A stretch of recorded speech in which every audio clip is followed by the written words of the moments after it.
When people imagine surviving a killing winter, they think about heat. They think about firewood stacked to the rafters, about thick walls and heavy blankets, about keeping the fire burning through the longest nights. They think about fighting the cold. But here is what they never think about. And this is the thing that killed cattle by the thousands across Dakota Territory in January of 1888. They never think about the wind. Cold alone does not kill quickly. Cold with wind kills in minutes. The deadliest force on the northern plains was not temperature, it was exposure. And the safest place in a killing week was not the place with the most fire. It was the place where wind could not reach. One woman understood this. She had learned it as a child, standing in her father's cellar in Norway, feeling stone that stayed the same temperature, regardless of what the sky was doing above. Everyone else built up. She built down. She had arrived in the James River Valley in August of 1886 with a husband who could fell cottonwood faster than any man in the county. By September of 1887, she was burying him. The load of green timber had rolled from the sled in spring mud, and the weight crushed his chest before he could draw breath to scream. Ragna Breke stood at the grave with two daughters gripping her skirts and a hired boy who limped from his own wagon accident, and she understood the math before anyone spoke it aloud. She had $38. She had 10 milk cows and 3 heifers she could not afford to lose.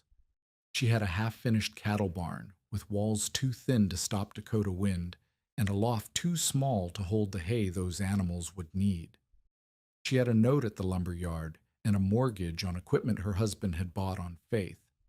She had 2 daughters, Sina, 10 years old, and Kirsty, 7, who would be sent to relatives in Minnesota if she failed. She had no parents living, no brothers in the territory, and no way to walk away from a homestead claim that required her presence to hold. The funeral was on a Thursday. By Saturday, she was back in the barn, measuring what remained. Nels Halverson arrived on the 4th day after the burial. He was 62 years old, Norwegian-born, with hands that looked like they had been carved from the same wood he had spent 40 years splitting. He had survived 12 Dakota winters. He had buried a wife to fever and a son to the cold of 1887, and he had lost only 2 head of cattle in the worst week anyone could remember. When Nels Halverson spoke about winter, men who had been on the plains for a decade stopped talking and listened. He walked the property without asking permission. Ragna watched from the barn door as he counted the stacked wood, tested the weight of the hay in the loft, pressed his palm against the north wall, and felt the gaps between the boards. He studied the half-finished cattle floor, the posts her husband had set but not yet braced, the roof that leaked in 3 places she had already marked with chalk. When he finally spoke, his voice carried no cruelty. That made it worse. "You have half a frame," Nels said. He pointed to the north wall. "That side will bleed heat the moment temperature drops. You have maybe 1.5 cords cut. You need 6 minimum for the house alone, and that assumes you're not trying to keep a fire in here for the stock." Ragna did not answer. She had already done the math. "Your hay will last until February if you are careful," he continued. "If you are not careful, it runs out by the 2nd week of January. The loft cannot hold what you need for 13 head through a hard stretch." "I know," Ragna said. Nels stopped walking. He looked at her the way a man looks at someone who has not yet understood the verdict. "Mrs. Breke," he said, "I do not say this to wound you. I say it because I have watched women in your position before, and the ones who lived through winter were the ones who understood what was coming." He gestured at the barn, the cows shifting in the cold outside, the thin smoke rising from the house where her daughters were starting the stove. "You do not have the wood. You do not have the shelter. You do not have the labor. If you try to winter this herd through a hard month, you will watch every one of these animals freeze, and your girls will be eating charity bread by March." The words landed like stones dropped into still water. "What would you have me do?" Ragna asked. "Sell half the herd now, before prices drop further. Use the money to buy lumber and close these walls properly. Cut your losses while you still can. A woman alone with 2 children and a lame boy cannot do what your husband planned to do with a full crew. Ragna looked at the cows. Well, they were the only income she had. The milk kept flour in the house and lamp oil in the lamps. Selling half would mean surviving winter with nothing left to rebuild. And if I sell none? Nels shook his head slowly. Then I will see you in the spring, Mrs. Brecky, or I will see your children at the orphan train station in Jamestown, one or the other. He left without another word. Ragna stood in the barn door and watched him ride until he disappeared over the low rise to the east. The wind picked up.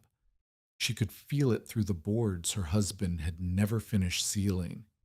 That night she lay awake listening to the house creak and thinking about everything Nels had said. He was not wrong. She had counted the numbers herself a dozen times since the funeral, and every count came out the same.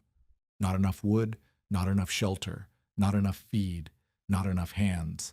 The only thing she had more than enough of was ways to fail. But somewhere in the dark hours before dawn, she remembered something else.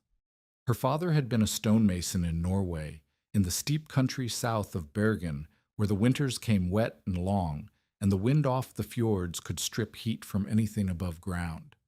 He had built cellars for half the farms in the valley, and he had taught her the first rule of winter storage before she was old enough to understand why it mattered. The ground, he had said, pressing her mittened hand against a stone wall half buried in earth, does not fight winter the way wood does.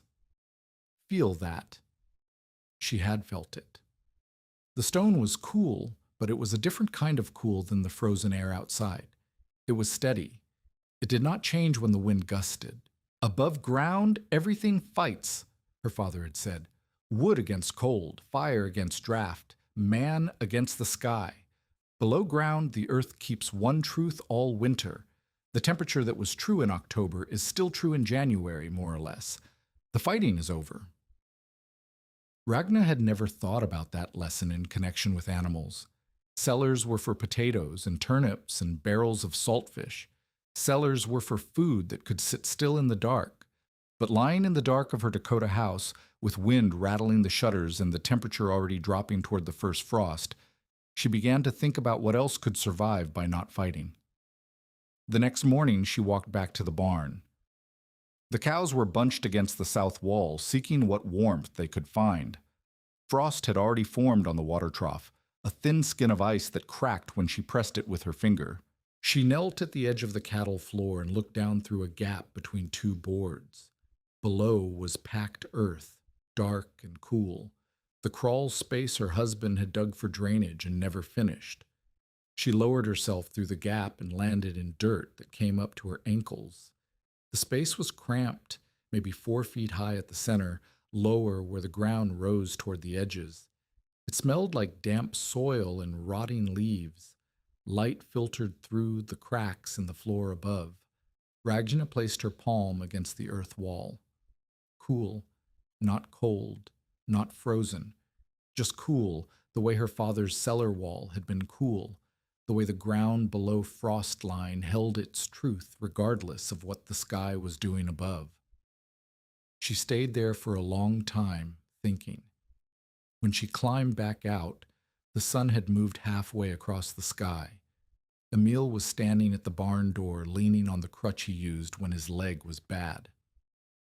"Mrs. Brecka," he said, "what were you doing down there?" "Measuring," Ragna said. She did not explain what she was measuring or why. That evening she drew her plan on the back of a feed receipt. The barn sat on a gentle slope that ran down toward the creek. The north side was built into a natural bank, which was why the crawl space existed at all. Her husband had dug it out to keep water from pooling under the floor. But what if she dug deeper? What if she cut into that bank and created a chamber, stone-lined, earth-walled, large enough to hold the cattle during the worst weather? The principle was simple. Underground, the temperature stayed stable. Not warm exactly, but not killing cold either.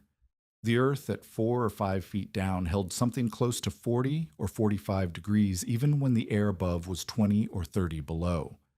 If she could get the cattle out of the wind, out of the direct assault of the cold, and give them shelter where the temperature stayed stable, they might burn less feed. They might survive on less. She knew the risks.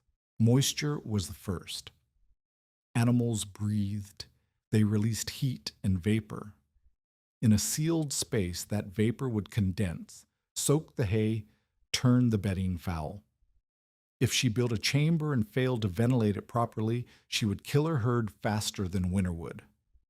But her father had built cellars that stored food all winter without rotting. He had used vent flues, baffled turns that let stale air escape without letting cold air pour directly onto the stored goods. If it worked for potatoes, could it work for cattle? She knew she was gambling everything. Every hour she spent digging was an hour she was not cutting more wood for the house or trying to patch the barn walls. Every stone she hauled was energy she could not spend on the conventional solutions that Nels Halverson would have understood. But the conventional solutions were already impossible. She did not have the money for lumber. She did not have the labor to cut 6 cords of wood. She did not have the time to rebuild the barn the way it should have been built. She had a shovel. She had stone. She had an idea that might be insane, and she had until January to find out. Marta Jensen arrived 3 days later when word had spread that the Brekke widow was digging under her own barn instead of preparing for winter properly. Marta was a practical woman, 41 years old, built like the draft horses she helped her husband care for. She had raised 5 children in Dakota Territory and lost only 1 to fever. She kept accounts for half the valley's farms and could calculate a winter's feed consumption faster than most men could count their cows. When Marta Jensen said something was foolish, most people listened. She found Ragna in the crawl space, covered in dirt, hauling rocks up through a widening hole in the earth. "I heard you were digging a cellar," Marta said. She did not climb down. She stood at the edge, arms folded, watching. "Not a cellar," Ragna said. She heaved another stone aside and kept working.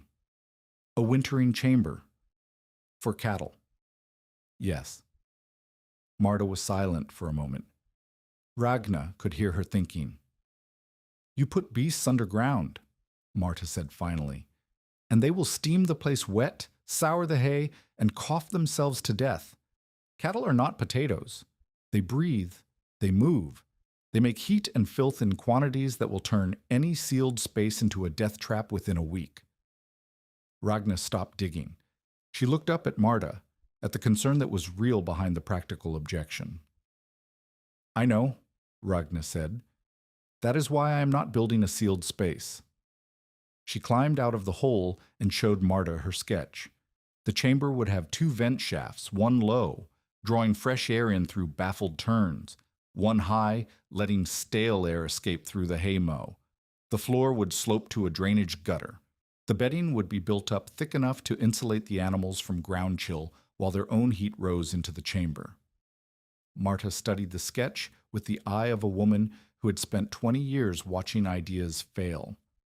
"It might work," she said slowly, "or you might suffocate 13 head of cattle and lose everything.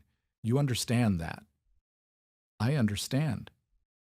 "And if it does not work, you have wasted October digging when you could have been cutting wood and patching walls." "If I cut wood and patch walls," Ragna said, "I will still lose the herd. There's not enough time to do both, and without the cattle, there is no income to keep the girls fed through spring." Marta looked at the sketch again, then at Ragna, then at the hole in the ground where a widow was betting everything on a chamber that might work or might kill. "You are either the smartest woman in this valley," Marta said, "or the most stubborn. I've not decided which." She left without offering help, but she did not tell Ragna to stop. The work consumed everything. Ragna rose before dawn to feed the animals and milk the cows. Emil took the milk to the road where a buyer's wagon passed twice a week. The money went to flour, salt, nails, and lamp oil, the minimum needed to keep the household running.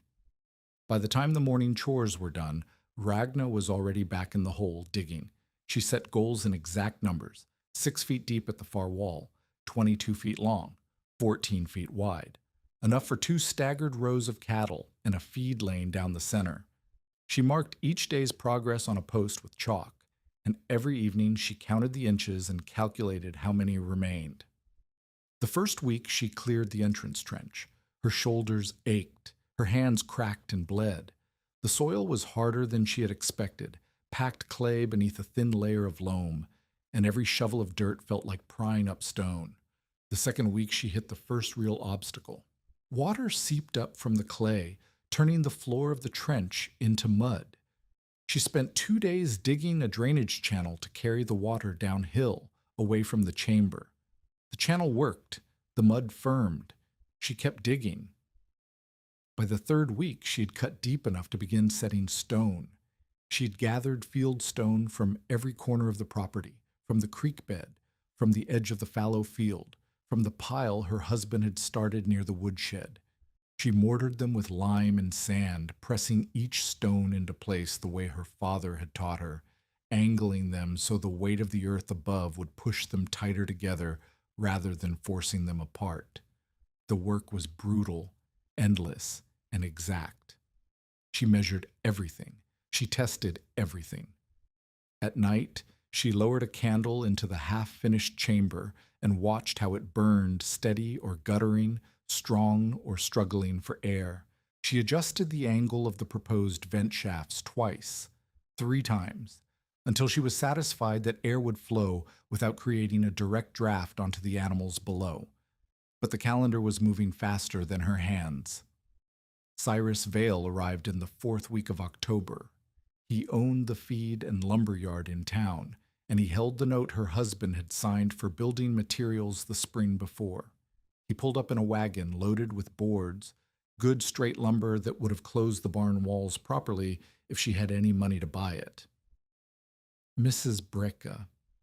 He climbed down from the wagon and surveyed the property with the smile of a man who knows exactly what he is looking at. I heard you were having difficulties. Ragna straightened up from the hole. She was covered in clay dust and sweat, and she knew exactly what she must look like to a man in a clean coat. I am managing, she said. Managing. Vale looked at the half-finished chamber, at the piles of stone, at the trench cutting into the banked earth. I see you're doing quite a bit of managing underground when most people manage to stay above it. He chuckled at his own joke. What do you want, Mr. Vale? His smile did not falter. I want to help you, Mrs. Brecka. I know your situation. I know the note comes due after New Year. I know you do not have the money to pay it, and I know this, he gestured at the hole in the ground, is not going to change that. He walked to the edge and looked down at the chamber taking shape below. What exactly is this supposed to be? A storm shelter for the cattle. Underground. Yes. Vale laughed. It was not a cruel laugh, not exactly. It was the laugh of a man who believed he understood something the other person did not. Mrs. Brecka, I have been in this territory for 9 years. I've seen a lot of people try a lot of things to survive winter. I have never seen anyone try to keep cattle alive by burying them. I am not burying them. I am sheltering them from wind. A barn should rise, Vale said. Only graves go down. He let the words hang in the air, then turned back to his wagon. I brought these boards as a kindness. Good lumber at a fair price. You sign a new note, you buy what you need, you close those barn walls properly, and you stop whatever this. He gestured at the hole again. Is. I cannot afford more debt. You cannot afford not to have it.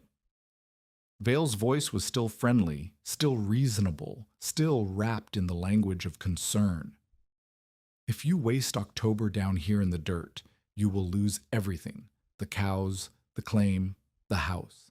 Your girls will be on a train east before spring planting. I am offering you a way out. Ragna looked at the boards. Good lumber, straight grain, exactly what she would need to close the barn the way Nels Halverson had said it should be closed, and exactly what would put her deeper in debt to a man who would profit from her failure. No, she said. Thank you. Vale's smile tightened just for a moment. Then it relaxed again. Your choice, Mrs. Brecka, but when you change your mind, and you will, the offer will be less generous.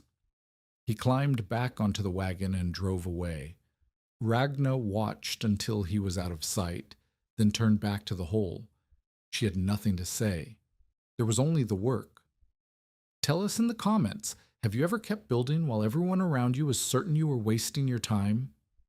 Ivar Sletland arrived on a gray morning in the second week of November. He was 56 years old, with a stonemason's hands, thick, square, permanently stained with lime dust in the creases.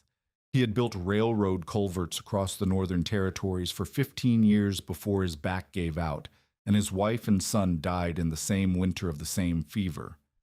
Now he moved from farm to farm, trading repair work for food and shelter, sleeping in barns and sheds and haylofts. He came to the Brecka place, looking for milk and maybe a day's work on a stone wall he had heard needed finishing. What he found was a widow setting flat stones into a deepening chamber with technique that made him stop walking. He watched for a full minute before he spoke. Who taught you to set stone? Ragna looked up. She had not heard him approach. My father, in Norway. Ivar nodded slowly. He walked to the edge of the trench and looked down at the chamber taking shape below, the retaining walls rising, the floor sloping gently toward a drainage gutter, the vent shaft roughed in on the west side. This is not a cellar, he said. No. You are trying to winter cattle down here. Yes. Ivar was silent for a long moment. Then he climbed down into the chamber without asking permission. He ran his hand along the wall Ragna had been building, testing the fit of the stones, the depth of the mortar joints, the angle of the retaining base. This corner will fail, he said, pointing. You have it too straight. When the earth settles above, the pressure will push inward here and spill the wall. Ragna felt her stomach drop. She had spent 2 days on that corner. I can show you how to set it so the pressure works for you instead of against you, Ivar said. He looked at her with eyes that had seen a lot of people try a lot of things. If you want to learn, I want to learn. He nodded. Then he took off his coat and picked up a stone. They worked together for 3 weeks. Ivar did not take charity and Ragna did not offer it. He worked for milk and a space in the hayloft and whatever food she could spare from the household table. In return, he taught her things her father had never had time to explain. The first lesson was stone and load. He made her tear out the corner she had built and start over, setting each flat stone at a slight angle so the weight of the earth above would press the wall tighter instead of forcing it apart. You're not building a pile, he said. You're building a system. Every piece must work with every other piece, or the whole thing comes apart. The second lesson was air and draft. He showed her how to test the vent paths by burning damp straw and watching where the smoke went. A vent must move stale air without dropping a blade of cold onto the animals' backs, he said. The air must rise and escape, not fall and settle. If you feel draft at floor level, you have done it wrong. They adjusted the vent angles twice. The third configuration worked. The third lesson was water and bedding. He demonstrated the proper fall of a floor, no more than enough to drain, but not enough to slick under hooves. He showed her how to build up a deep-bedded pack, layers of straw and manure that would compact and generate their own heat while insulating the cattle from ground chill. The beasts make warmth, Ivar said. Your job is not to create heat. Your job is to stop losing it. Wind steals heat. Wet steals heat. The ground below steals heat if you do not insulate. Remove those three thieves, and the animals will keep themselves alive. On the day they finished the chamber roof, the reinforced floor joists of the barn above, braced from below and sealed with clay and straw, Ivar stood back and looked at what they had built. I have constructed a lot of things in my life, he said. Bridges, culverts, foundations for buildings that will stand 100 years. But I have never built anything quite like this. Is that good or bad? I do not know yet. He looked at her with something like respect. But you are not digging blindly, Mrs. Brecka. You are building a wall against moving air. That is not nothing. November turned bitter. The first serious frost came in the third week. Ice formed on the water trough and did not melt until midday. The hay in the loft felt brittle, drier than she had hoped. The cows huddled at the south side of the barn and breathed clouds of vapor that froze on their whiskers. Ragna began testing the chamber in short overnight spans. She would bring 2 or 3 animals down the ramp in the evening, watch them through the night by lantern light, and bring them up again in the morning. She recorded simple indicators on a slate board. Water pail skins over above ground but not below. Frost gathers on upper barn nails but not on the stone wall inside the chamber. Candle burns steadier below than in the open barn. She also noted problems. One corner sweated with condensation where the stone met packed earth. The bedding needed to be thicker than she had planned. The entrance slope was too slick. She roughened it with cross cleats nailed to planks. Manure removal was harder than expected in the confined space. Marta Jensen came back in late November. She stood at the edge of the chamber and watched as Ragna brought 4 cows down the ramp. The air is better than I expected, Marta admitted, but brief tests and early cold prove nothing. I know. Nels says the same thing. He says you have not faced a true blow yet. He is right. Marta was quiet for a moment, watching the cows settle into the bedded area. Then she reached into her coat and pulled out a bundle of worn feed sacks. For your stone joints, she said. The gaps will leak air if you do not seal them. She handed the sacks to Ragna and left without another word. December came with erratic weather. 1 week brought a warm spell that felt almost like October. The next brought hard freeze that crusted the snow and iced the water 3 times a day. The sky stayed gray and heavy, and the old-timers said the winter was building towards something bad. Ivar warned her about staging. The chamber is only as good as the feed you get inside before a storm, he said. When the wind comes, you cannot haul. You cannot fetch. You can only use what you have already placed. Do not wait until you need it. Put it there now. They spent the first 2 weeks of December staging hay bales, grain barrels, lanterns, rope, extra bedding, water buckets, and tools in the chamber alcoves. Ragna calculated consumption rates, how much hay per animal per day, how much water, how long the grain would last. She wrote the numbers on the slate and checked them twice. Somewhere in those weeks, she stopped thinking of the chamber as an experiment. She began thinking of it as the only plan. January of 1888 arrived without warning. The 12th of January started wrong. The morning was warm, wet, soft, the kind of day that felt like spring had arrived 2 months early. Fog hung over the frozen creek. The snow turned slushy underfoot. Children in the valley went to school without wraps because the day felt almost pleasant. Rana noticed it by noon. The warmth felt strange, unstable, like something holding its breath. She brought the full herd down into the chamber for the first time, all 10 cows and 3 heifers, and told Emil to stay close to the house. By mid-afternoon, the wind shifted. It came from the northwest like a door slamming open. The temperature dropped so fast that the wet snow on the ground froze mid-melt, turning the entire landscape into a sheet of ice. Fine, dry snow began falling, not flakes, but crystals, tiny and hard, driven horizontal by wind that screamed across the empty prairie. By 4 o'clock, visibility was 0. By 5, the temperature had fallen 40 degrees from its noon high. By full dark, the cold was killing. Ragna saw it happen. She was at the barn door, dragging the last hay bales into the chamber when the storm hit. The wall of white came across the valley like something solid, something alive and hungry. One moment she could see the house. The next moment, she could see nothing. She pulled the barn door closed and tied it with rope, her fingers already numb. Wind hammered the boards.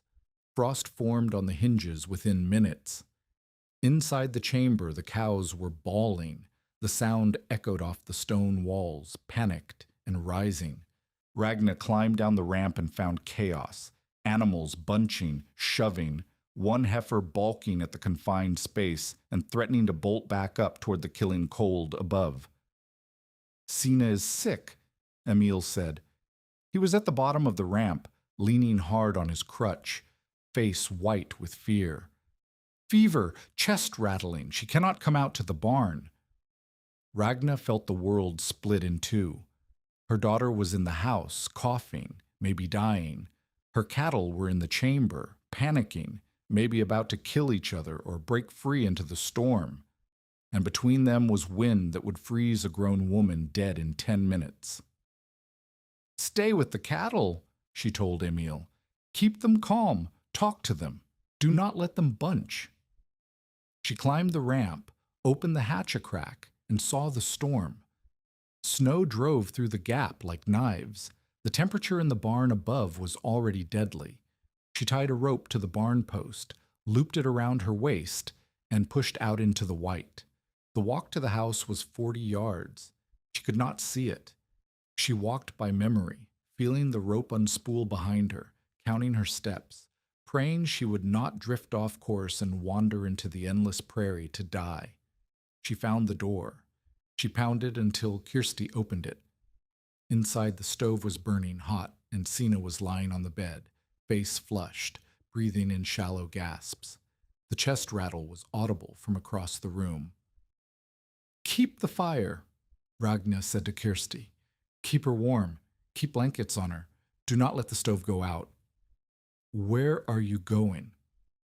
"Back to the cattle." "Mama, if the cattle die, we die. Do you understand?" Kirsty nodded. She was 7 years old, and she understood. Ragna kissed Sina's forehead, burning hot, and walked back into the storm. The next 48 hours existed outside normal time. Ragna divided herself between the chamber and the house, making the rope-guided walk every few hours, bringing reports back and forth, checking on Sina's fever, keeping Emil calm among the cattle.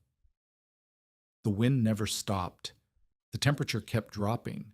Snow piled against the barn in drifts that buried the north wall to the eaves. Inside the chamber, everything the skeptics had predicted should have gone wrong. The air should have turned foul. It did not. The low vent pulled fresh air through the baffled turns, and the high exhaust carried the stale air away just as Ivar had designed. The atmosphere stayed breathable. The walls should have wept with moisture. They did not. The stone held steady temperature, and the bedded pack absorbed what vapor the cattle released. The animals should have bunched and panicked. They did not, at least not after the first night. Once the wind noise stopped reaching them through the earth and stone, the cows settled. They ate. They drank. They breathed in air that stayed cold, but not killing cold. Ragna recorded temperature by feel and comparison. Above ground, water froze solid in the bucket within minutes. Below ground, ice formed slowly or not at all. Above ground, breath crystallized instantly in the air.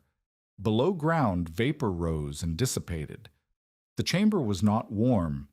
She never pretended it was warm, but it was survivable. On the second night, the crisis peaked. One of the vent shafts clogged with drifted snow. Ragna did not notice until the air in the chamber began to feel heavy, stale, thick with the smell of animals and manure. The candle in the lantern began to gutter. "We have to clear the shaft," she told Emil. "How?" She looked at the hatch above. Snow had drifted over it. Pushing it open would mean fighting upward against weight and wind. "I go up. I clear the vent. I come back down." "You will freeze." "If I do not clear it, we all suffocate." She climbed the ramp and shoved the hatch. It did not move. She shoved harder. Snow shifted above. The hatch cracked open an inch, and wind poured through like a living thing. The cold hit her face like a fist. Her eyes watered and froze.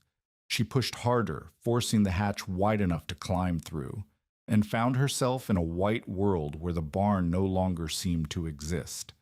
The vent shaft was somewhere to her left. She could not see it. She could not see anything. She crawled on hands and knees, sweeping snow aside, searching by touch for the wooden frame of the exhaust vent.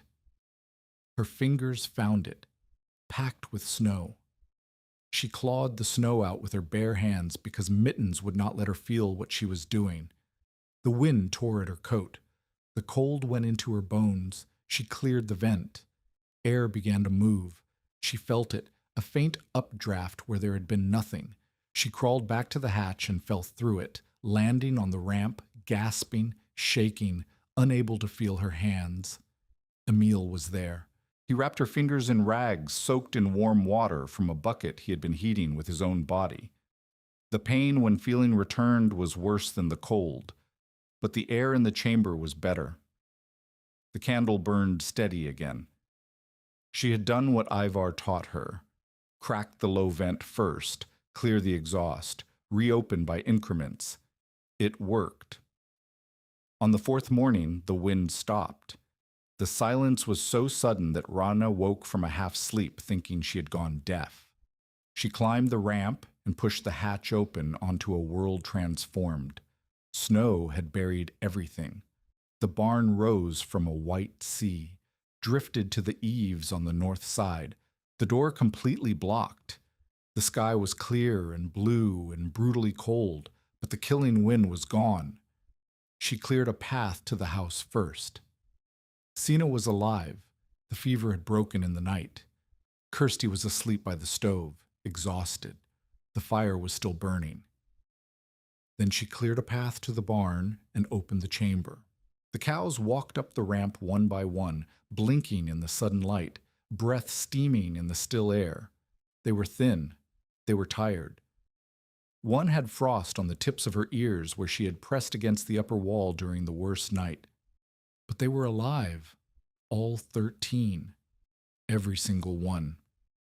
If you're invested in this story, hit subscribe and stay with us, because what happens next changes everything.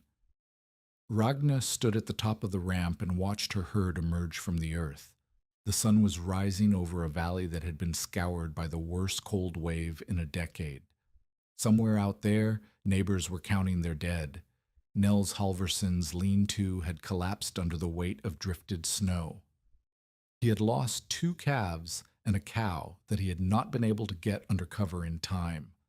Marta Jensen's family had spent the second night moving stock from one side of their barn to the other as drifts built and broke against the walls.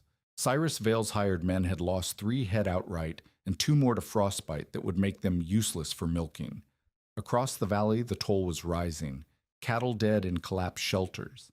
Cattle dead in open lots where the wind had found them.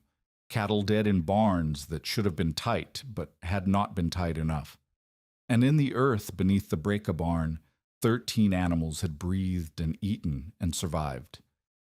Ragna looked at her hands, cracked, blistered, still numb in places from the vent-clearing crawl. She looked at the chamber entrance, the rough planks of the hatch, the stone walls just visible in the shadows below. It had worked. She had no words for what that meant. Not yet. For now, she had only the fact itself, the thing she had built against all advice, against all reason, against the verdict of every man who knew better. It had worked. And now the valley was going to want to know how. The valley came to her before she had finished clearing the snow from her own doorstep. Nels Halverson arrived first. He rode up on the morning of the 5th day after the storm, when the roads were still treacherous and most families were still counting what they had lost. He did not stop at the house. He went straight to the barn. Ragna met him at the chamber entrance. She had been mucking out the bedded pack, hauling the fouled straw up the ramp in grain sacks because the regular door was still half buried in drift. Nels stood at the edge and looked down. His face was unreadable. "May I?" he asked. Ragna stepped aside. He climbed down the ramp slowly, his old knees protesting every step. At the bottom he stopped and stood in the center of the chamber, turning in a slow circle. The cows had been brought back up to the main barn floor now that the killing wind had passed. The chamber was empty except for the remaining hay bales, the grain barrels, the tools, and the deep bedded pack that still held the shape of 13 bodies. The stone walls rose around him, mortared tight, holding steady temperature. The vent shafts drew clean air through the space. Nels touched the wall. He pressed his palm flat against the stone, the way Ragna had pressed her hand against her father's cellar wall 30 years ago. "It is not cold," he said. "It is cold, but it is not killing cold." "No." He was quiet for a long moment. "No, it is not." He walked the perimeter, examining the drainage gutter, the vent angles, the reinforced ceiling joists. He knelt and dug his fingers into the bedded pack, testing the depth, the dryness, the way the layers had compacted. When he finally spoke again, his voice was different, softer. The voice of a man admitting something that cost him. "I told you that you would watch every beast freeze before Candlemas," he said. "I told you that your girls would be eating charity bread by March. You did. I was wrong." He looked at her directly, not flinching from it. "I judged the wrong enemy. I counted cold and forgot wind. I thought about temperature when I should have thought about exposure." Ragna did not know what to say. She had spent 4 months waiting for this moment, and now that it had arrived, she found she had no anger left. Only exhaustion. "You were not wrong about everything," she said. "The cold was real. The danger was real. You were trying to help." "I was trying to tell you what I knew, but what I knew was not enough." He climbed back up the ramp, his joints creaking. At the top he turned. "How did you think of it? The underground, the chamber?" "My father built cellars in Norway. He said the ground keeps one truth all winter." Nels nodded slowly. "And you thought, if the ground keeps vegetables alive, maybe it keeps cattle alive too." "Something like that." "It should not have worked." He said it without accusation, just observation. "By everything I know about wintering stock, it should not have worked." "But it did."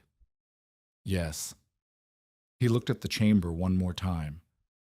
"Yes, it did." He left without making promises, but Ragna knew he would be back. Men like Nels Halverson did not change their minds easily, but when they did, they changed them completely. The visitors came in waves after that. First the curious, then the desperate, then the calculating. Families who had lost stock wanted to know if the method could be adapted before next winter.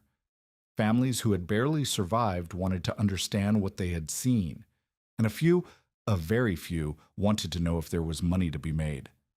Marta Jensen arrived on the 7th day. She brought her husband, a silent man named Gunther, who had not spoken more than 10 words to Ragna in the 3 years since she had come to the valley. He walked down into the chamber and stayed there for 20 minutes. measuring walls with his hands, testing the vent draft with a lit match, kicking at the drainage gutter to check the slope. When he came up, he spoke directly to Ragna for the first time. How deep is the floor below the frost line? 4 feet at the edges, 6 feet at the center. And the vents, the low one pulls air in, the high one pushes air out? Yes, but the low one has to be baffled, turns in the shaft, otherwise you drop cold directly onto the animals. Gunther nodded. He looked at his wife. We have that bank behind the milking shed, he said. Slopes the same way. Marta turned to Ragna.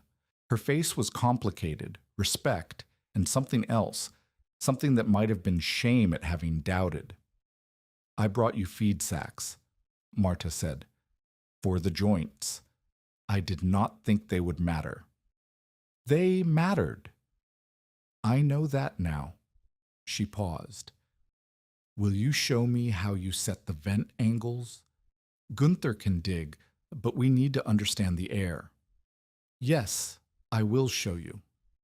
That afternoon, Ragna walked the Jensen property and sketched a chamber plan in the dirt with a stick. Not a copy of her own design. Their bank was different. Their drainage ran a different direction. Their herd was smaller. But the principles were the same. Stone walls, deep bedding, baffled vents, the earth holding its truth while the wind screamed above. Word spread. By the end of January, 3 more families had come to look at the chamber. By mid-February, 2 of them had started digging. Cyrus Vale did not come to look. He did not need to. He had heard what everyone else had heard, and he understood what it meant for his position in the valley. The first sign of his reaction came in the 3rd week after the storm, when Ragna went to town to buy flour and lamp oil with the money she had saved by not losing her herd. Vale was in the general store when she arrived. He did not speak to her directly, but she heard him talking to the storekeeper as she selected her goods. The Brecka woman got lucky, he was saying. 1 mild stretch of weather underground does not prove anything. Wait until next winter, when the ground itself freezes and the whole thing turns into an ice cave. Then we will see how clever she is. Ragna paid for her purchases and left without responding, but she noticed that the storekeeper did not laugh at Vale's prediction. Neither did the 2 farmers who had been listening. Vale's second move came in March. He announced that he was selling storm shelter kits, prefabricated wooden frames, shallow digging instructions, and a pamphlet describing how to build underground protection for livestock. The price was $35, payable immediately or on a note at 12% interest. The kits were worthless. Ragna knew it the moment she heard the specifications. Shallow digging, green timber frames, no ventilation design, no drainage planning. The shelters Vale was selling would fill with water in spring, collapse under snow load in winter, and suffocate any animal unlucky enough to be sealed inside. She said nothing publicly, but when families came to her asking about the kits, she told them the truth. It will not work without depth, she said. It will not work without proper venting. It will not work with green timber that warps and cracks. If you buy his kit, you will have wasted your money and your time, and you will still lose your stock next winter. Word spread. Vale's kits did not sell. Ivar Slettelen stayed through the spring. He had nowhere else to go, and Ragna needed the help. The fame of the chamber, if it could be called fame, brought visitors and questions, but it did not bring hands for the regular work of a farm. Someone still needed to mend fences, repair the roof, plow the kitchen garden, and tend the animals through calving season. Ivar did all of it. He worked without complaint and slept in the hayloft and ate at the family table as if he had always been there. The girls called him Mr. Sletteland until Sina, recovered from her fever but still coughing, asked if she could call him Uncle Ivar instead. He said yes. In the evenings, when the work was done, they sat by the stove and talked about the chamber, not just the one she had built, but the one she would help others build.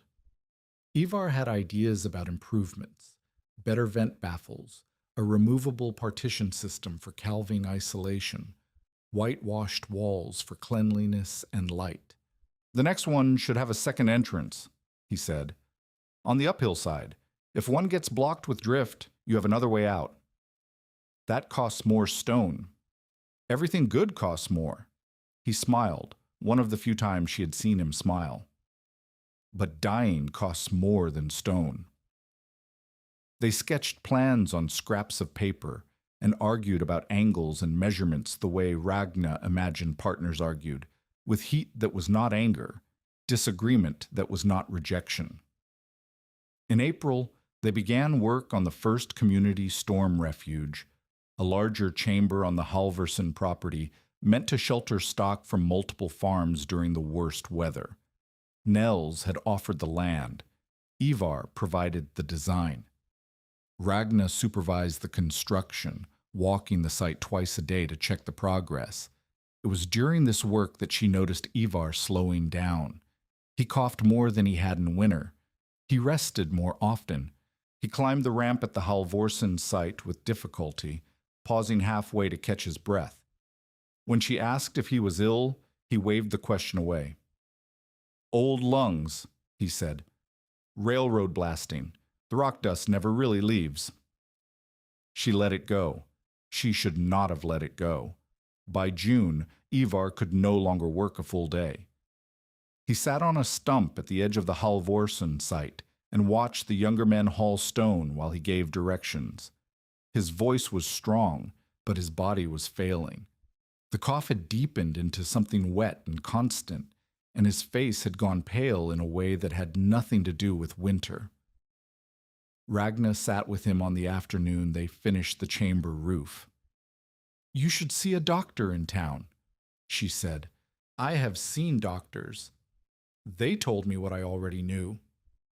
He looked at the completed structure, the banked walls, the heavy hatch, the stone-lined interior that would hold steady temperature through the worst weather Dakota could deliver.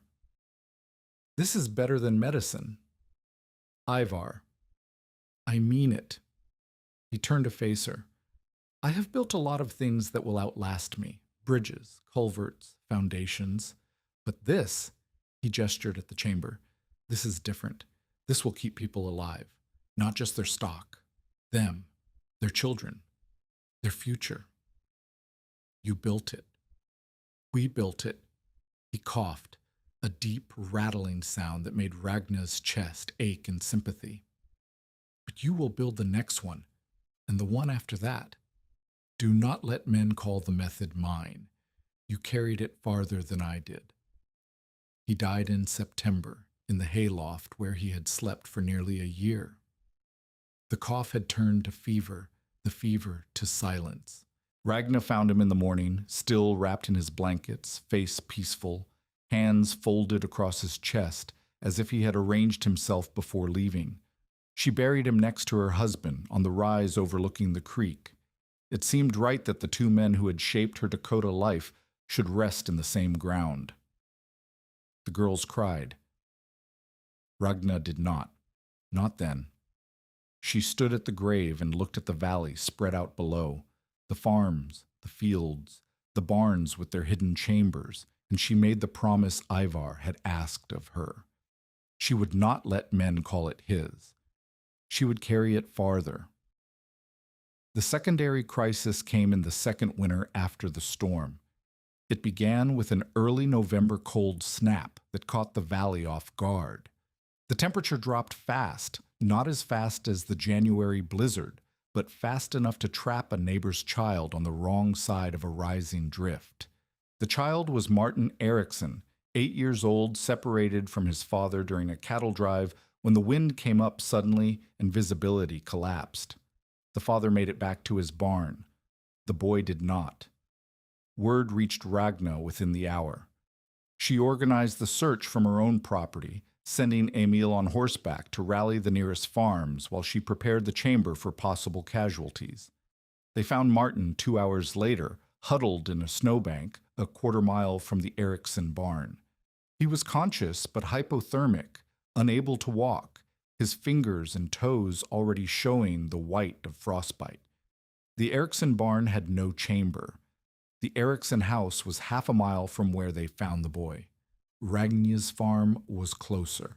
She made the decision without hesitation. Bring him here, into the chamber. They carried Martin down the ramp and laid him on the bedded pack. Ragna built up the straw around him, added blankets from the house, heated water in buckets that Emil hauled from the stove. The chamber held its stable temperature while the wind howled above, and the boy's body slowly began to warm.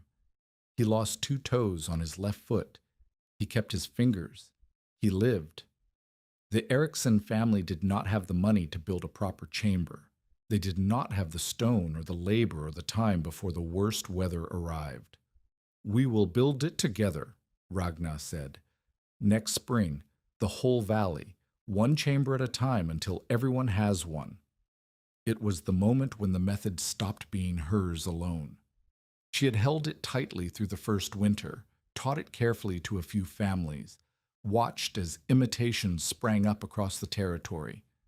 But now she understood what Ivar had meant about carrying it farther. The chamber was not a secret to be protected. It was a solution to be spread, and the only way to spread it was to give it away. If this story reminds you why preparation matters, share it with someone who needs to hear it. Anders Torv arrived in the valley in the spring of 1889. He was Nels Halverson's nephew, 31 years old, widowed young by cholera in Minnesota. He had come to Dakota to start over on land his uncle had helped him claim, and he needed help clearing timber and breaking ground. Ragna met him at a community barning day, one of the events that had sprung up after the storm, when families gathered to build chambers and root cellars and storm refugees using the design she and Ivar had developed. Anders was hauling stone for a neighbor's foundation. Ragna was advising on vent placement. They did not speak much that first day, but he came back. He came back to ask about drainage angles for his own property. He came back to help with the summer hay cutting when her regular help fell ill. He came back to deliver a load of lime he had bought in town and thought she could use. The courtship, if it could be called that, happened through work. They talked while repairing fences. They argued about the best angle for a shelter entrance while surveying his land. They shared meals at her table with the girls, who watched him with the suspicious attention of children who had already lost one father and were not sure they wanted another. Anders never tried to take over. He never assumed the farm was his to manage or the method his to claim. When he proposed in the barn, of all places, while she was checking a cow's injured hoof, he made clear what he understood. "The land is yours," he said. "The claim is in your name. The chambers are your design. I am not asking to be the owner of what you built. I am asking to be the partner of the woman who built it." Ragna looked at him for a long moment. He was not handsome the way her first husband had been. He was not strong the way Ivar had been, but he was steady. He was honest, and he understood what she had done without needing her to explain it. "Yes," she said. They married in June in a small ceremony at the Lutheran church in town. Nels stood as witness. Marta Jensen brought a cake. Sina and Kirsty wore their best dresses and did not cry. The hostile skeptic's humiliation came through circumstance, not confrontation.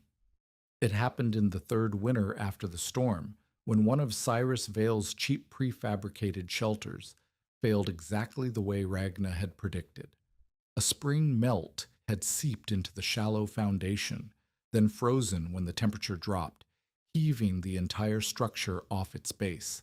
The green timber walls cracked, the drainage backed up. 2 calves suffocated in foul air before the farmer who had bought the kit could get them out. Vale tried to blame the construction. The farmer blamed Vale. The argument reached the general store in town, where 6 men listened while Vale insisted that the design was sound and the farmer had simply built it wrong. Ragna was not present. She did not need to be. The men who heard the argument had visited her chamber. They had seen the proper design. They knew what Vale had sold and what it was worth. Within a month, Vale's storm shelter business had collapsed. No one would buy his kits. No one would trust his building advice. His reputation, once based on the practical knowledge of a frontier merchant, had become the reputation of a man who sold faulty goods to desperate families. He came to Ragna's farm in February. She was working in the barn when he arrived, mending a harness strap by lantern light. He stood in the doorway for a long moment before he spoke. "I need to see the chamber." Ragna did not look up. "You know where it is." "I mean," he stopped. She heard him take a breath. "I mean, I need you to show me what I did wrong." Now she looked up. Vale's face was not the face of the confident merchant who had offered her lumber and debt 2 years ago. It was the face of a man who had made a bet and lost. "Why should I show you anything?" "Because 3 more families bought my kits, and they are going to build them wrong, the same way the Petersons built theirs wrong, and cattle are going to die because I did not understand what I was selling." Ragna set down the harness. She looked at Vale for a long moment, weighing what he had done against what he was asking. "You told the valley I was digging graves," she said. "You told them my girls would be orphans by spring. You tried to profit from a design you did not understand while undercutting the work I was doing to actually save lives." "Yes. And now you want me to teach you." "I want you to teach them." He gestured vaguely toward the valley beyond the barn walls.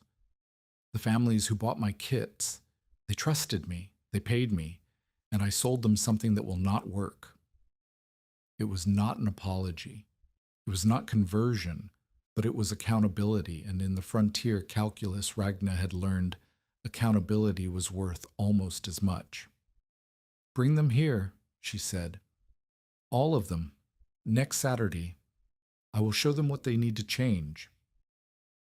Vale nodded. He did not thank her.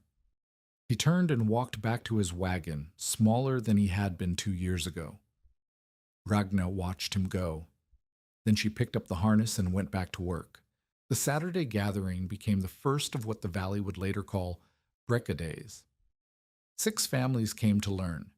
Ragna showed them the proper depth, the proper venting, the proper bedding.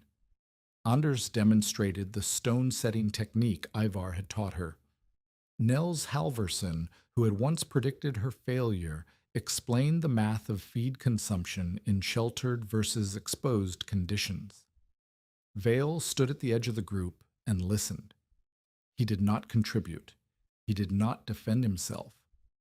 When the questions turned to what he had sold and why it had failed, he answered honestly: shallow design, poor materials, no ventilation planning. "I built for price," he said, "not for survival." It was as close to public confession as the valley would ever see from Cyrus Vale, and it was enough. By the end of that spring, the 3 families who had bought his kits had rebuilt them properly. The following winter, all 3 shelters held through a cold snap that killed stock on farms without underground refuge. Vale never sold another kit, but he did start stocking better stone mortar and properly seasoned timber, and he charged fair prices for both. The valley found its own equilibrium with him, not trust, not forgiveness, but a working relationship built on the understanding that he had learned something important the hard way. The years that followed moved faster than the ones before. Ragna and Anders added acreage slowly, buying adjacent claims as families moved on or died out. They expanded the original chamber and added a second one behind the milking shed. They raised the herd to 18 head, still smaller than the biggest operators in the valley, but steadier through winters because they never lost more than 1 or 2 animals, even in the worst weather. Sina grew tall and serious, with her father's hands and her mother's stubbornness. She went to the teacher training school in Fargo at 17 and came back at 20 to run the one-room schoolhouse 3 miles from the farm. She taught mathematics and geography and, in the winters, practical lessons about temperature and shelter and the science of survival that her mother had discovered through necessity. Kirsty went into nursing. She trained in St. Paul and worked in the city hospitals for a decade before returning to Dakota to marry a county doctor and serve the same valley where she had grown up. She delivered babies in farmhouses with earthen storm chambers and treated frostbite that would have been worse without the shelters her mother had designed. Anders lived until 1899 when a stroke took him during harvest. He was buried on the rise next to Ragna's first husband and Ivar Sletland, the three men who had shaped her Dakota life, resting together in the ground that had kept so many others alive. Ragna lived on. She lived through the hard winter of 1904 and the drought of 1909 and the influenza of 1918. She lived to see automobiles on the roads and telephones in the farmhouses and electricity in the towns. She lived to see the valley forget what it had been like before the chambers, when a bad week could kill half the cattle in the county. She taught until she could no longer climb the ramp. Then she sat at the chamber entrance and told visitors what she remembered: the weight of the shovel, the angle of the stone, the night she had crawled through killing cold to clear a vent shaft with her bare hands. Some of them wrote it down. Most of them just listened. In her final winter, she asked to be carried down into the chamber one more time. Sina and Kirsty helped her down the ramp, moving slowly, holding her weight between them. At the bottom, they set her on a stool and watched as she reached out and laid her palm flat against the stone wall. The stone was cool, not cold. Just cool, the same way it had been cool on that September morning when she had first understood what the ground could do. "Your grandfather taught me this," she said to no one in particular. "Feel the difference between wind cold and earth cold." Her daughters did not understand. They had grown up with the chamber. They had never known a winter without it. But Ragna understood. And in that moment, with her hand pressed against stone that had held its truth through 40 years of Dakota winters, she felt the loop close. The girl who had knelt beside her father in a Norwegian cellar. The widow who had dug in the dirt while neighbors laughed. The woman who had carried Ivar's work farther than he could carry it himself. All of them were here, in this stone, in this ground, in this truth that did not change. Within a decade of the Great Storm, more than 40 farms in the James River Valley had adopted some version of the Brecka design. The specifics varied. Some built full underground chambers, others built banked alcoves, others simply deepened their cellars and added proper venting, but the principle held. Shelter from wind mattered more than shelter from cold. The ground kept one truth all winter, and the woman who had understood that truth when no one else did had changed the way the valley survived. Ragna Brecka died in February of 1924 in the same house where she had raised her daughters and buried 2 husbands. She was 71 years old. The obituary in the county paper called her the stonemason's daughter who taught Dakota how to winter. It was the best description anyone had given. She was buried on the rise with the others, her first husband, Anders Ivar, looking out over the valley where the storms still came and the chambers still held.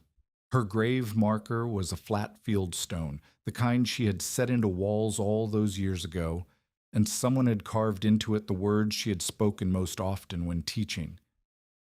The ground keeps one truth all winter. On January 12, 1888, the temperature dropped 40 degrees in 8 hours. Nels Halverson told Ragna Brecka that if she wasted October under the ground, her girls would watch every beast freeze before Candlemas. On January 16, 1888, after 4 days of wind that killed cattle across the territory and drove men mad with cold, the hatch lifted. 13 cows walked up the ramp from the stone-lined chamber beneath the barn. Their breath rose in white clouds. Their hooves struck the frozen ground. They were thin, tired, frost-touched at the edges, but they were alive. Behind them, in the dim amber light of the chamber, Ragna Breka stood with her cracked hands and her burning lungs, and her father's lesson carried 10,000 miles from Norway to Dakota. The skeptics had predicted death. The neighbors had called her mad.